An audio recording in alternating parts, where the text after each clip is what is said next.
Welcome back. This is Seattle Suicide Watch, Part 1, Chapter 1, Coupled Complications. It was a bright morning, a beautiful day to wake up and drink a cup of coffee while watching the breakfast show. This was all about a year after the whole bank robbery. We had no choice but to reimburse these bankers. So everyone's good, I guess. End of story. I was pursuing this case of an ecstasy trafficking ring. Some 5 guys were sending stuff all over this west coast, laced with fentanyl, to college kids. About 30 students at Washington State University were charged with possession, but honestly, that didn't change their minds one bit. 27 of them reoffended. Obviously the problem weren't the kids, it was their dealers. But we spent a good 12 weeks piling up evidence and alibis. These kids had solidarity, I'd give them that. They weren't ratting out anyone. Then again, the university had a reputation for flying around ACAB flags everywhere. We couldn't really do much with the type of reception we were getting. Revealing the drugs were laced would spook the dealers in a heartbeat. I don't want to be dragged on for too long, so I handed it to the trainees all the way from Quantico. All I can say is, they were a lot more competent and persistent than me. The case was to be solved in about 2 years. I decided to move on to a smaller case instead. The thing about smaller cases, though, is that most of them tend to blow up in your face when you're not looking. There was a voice in the back of my head that told me to investigate what Kevin said. I kept ignoring it for a long time. We're talking a year almost. Not the best mindset to have for a detective. I guess it paid off. The parents of the teen hired a private detective to seal the deal. And even that detective concluded it was nothing more than a depressed girl that held back her emotions and refused to seek help. For good measure, though, I went to the high school and met O'Connor again. The ride there felt quite nostalgic. I didn't even grow up here, but there's always that reminiscence when you enter a school. I went to the guidance counselor to ask for Kevin. She pointed me to the door, which I knocked. He was in the middle of a class, but he glanced to check who it was and looked surprised. He immediately excused himself from the class and walked out. I'm quite surprised to see you here, Detective, he said, almost gleefully. Well, I can't say I haven't been curious about the kid. Say, the private detective ruled it out to be a suicide, I replied. Well, I guess there's nothing else to be said about it. But I ought to tell you, it doesn't seem right in my eyes. Something's, missing. I can only guess, he replied. You're right. There isn't much to talk about here, if I'm being honest. I only came here to extend my courtesy. But I'm sorry if there wasn't anything satisfactory, I replied. He later thanked me and left. I could see the disappointment in his eyes. I guess he knew something that I didn't. And I didn't want to know how I could point it out. But it was a gut feeling, to be honest.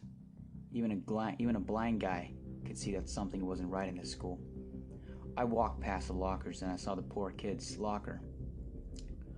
Quote, R.I.P. Mary DeAngelis. A large mural had it written on. Quite strange if you ask me. It would have been a year by then, but funnily enough, the mural looked well maintained. The bell rang and a wave of students came walking down the hall.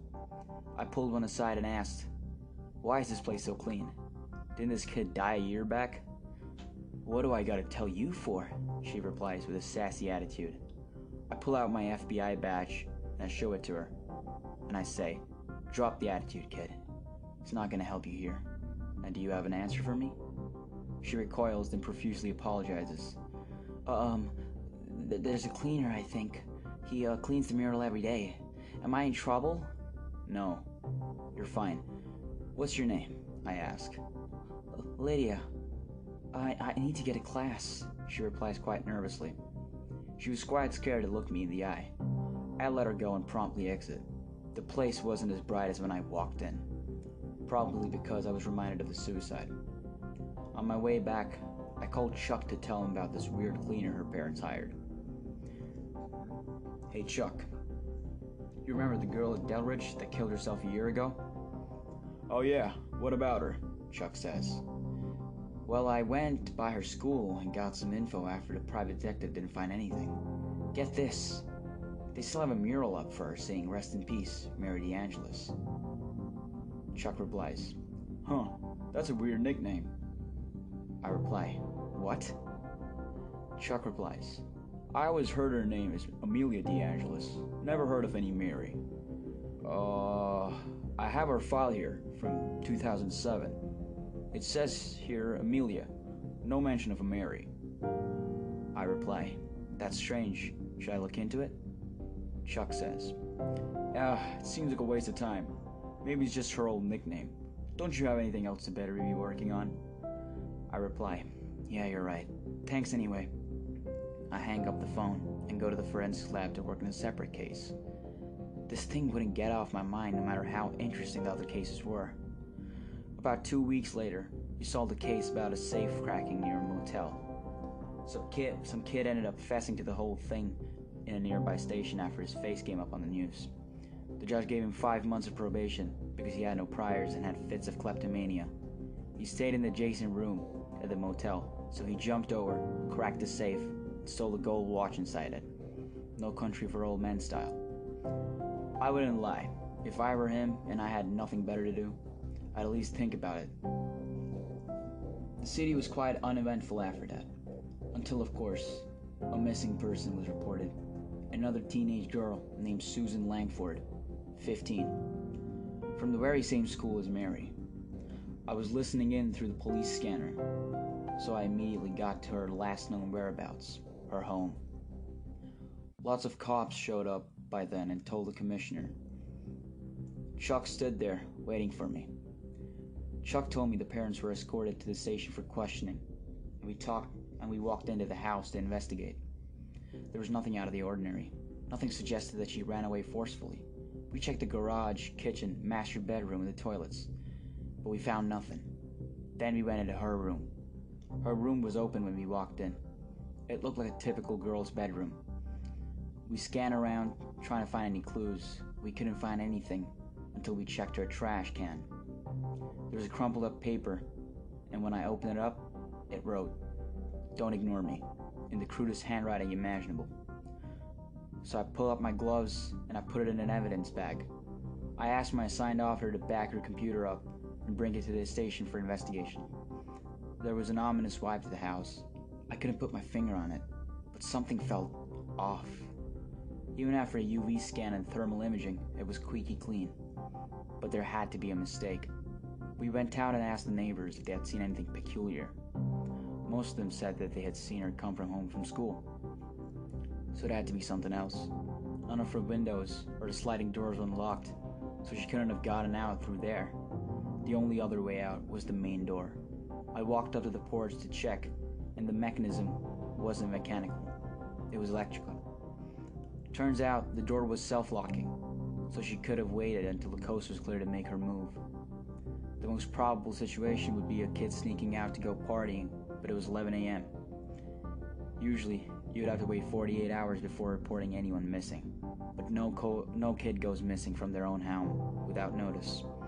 In this type of case, each second could be someone's last. Time is of the essence.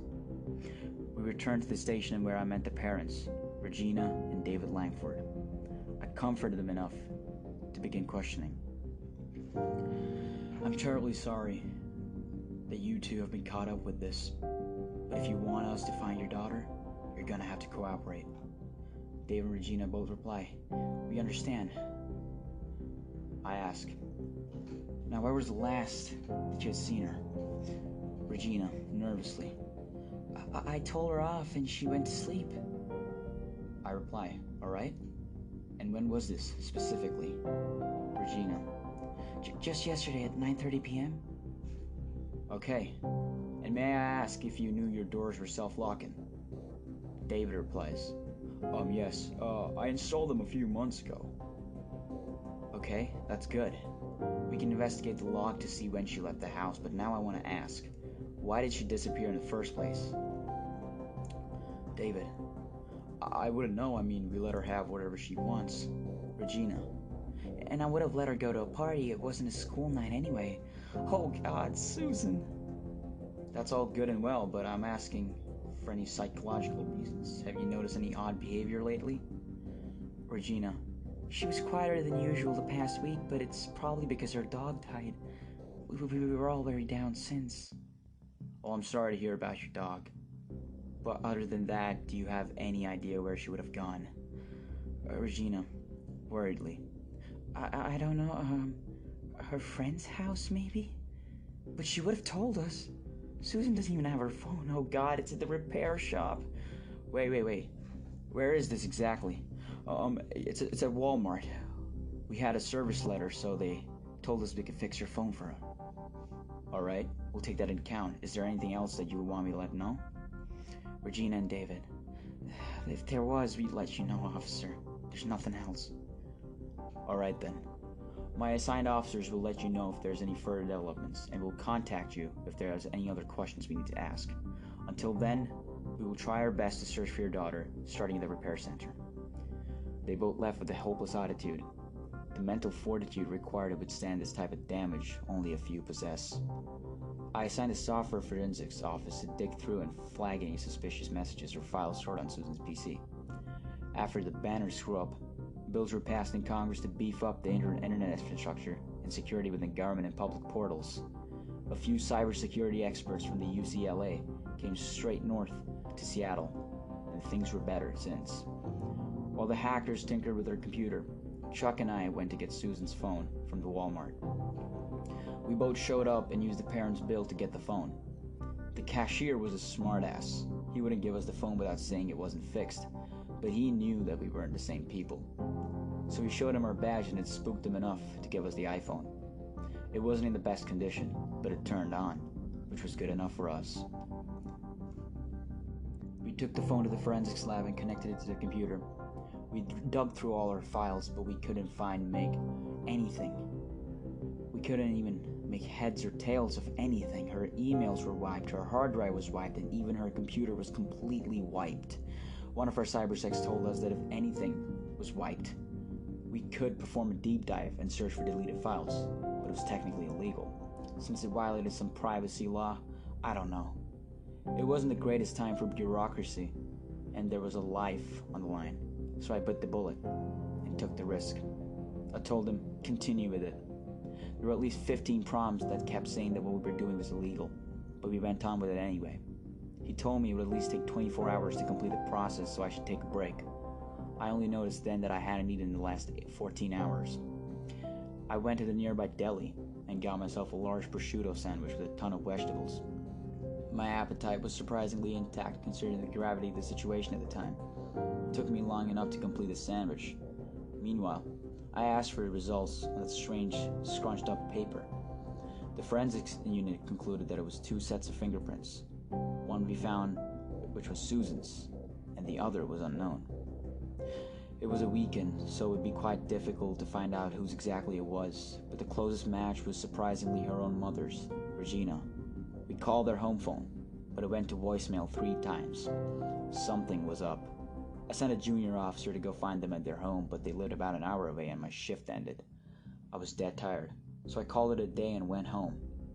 While I slept, the computers were looking through the data and trying to find a match between Susan's face, credentials, or any kind of biometrics from her. I tried to sleep, but I couldn't for longer than 2 hours. My mind was completely off. I forgot something very important. The door entry locks. I reached for my phone and called the private that went to speak with the parents. He picked up and told me that they didn't have the electronic door lock yet. Obviously, they were lying. It was my own negligence that led to this. I forgot to send in a technician after the police interview. I decided to visit the house myself. At 1 a.m., traffic wasn't a problem, so I reached there in about 15 minutes. When I finally arrived, I went up to the porch and saw the lock. It looked odd. There was no way that it could have been changed, since there was a cop car sitting right outside. The private welcomed me inside along with the parents. I was quick to point out that the door lock looked different, to which David said that he couldn't tell the difference. Something was odd. The mechanism was still in place. It was a self-locking door, but it was supposed to be electronic. When I told this to David, he gave me an SD card that was connected to the system. I was confused, but David explained that he removed the chip that was connected to the door to log the entries, but the system didn't need the circuitry to work. When I checked the records in the system, they were completely wiped. I asked the parents if they had replaced the batteries regularly. They explained it was connected to the mains, but it had an inverter. The only explanation for this could be that Susan deliberately unplugged the wiring. I confirmed this after calling the 24/7 help desk of the manufacturer.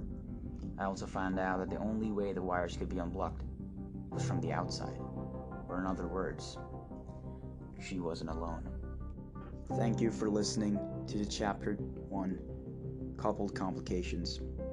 More will be on the way soon, and I thank you all so much for listening to my audiobook.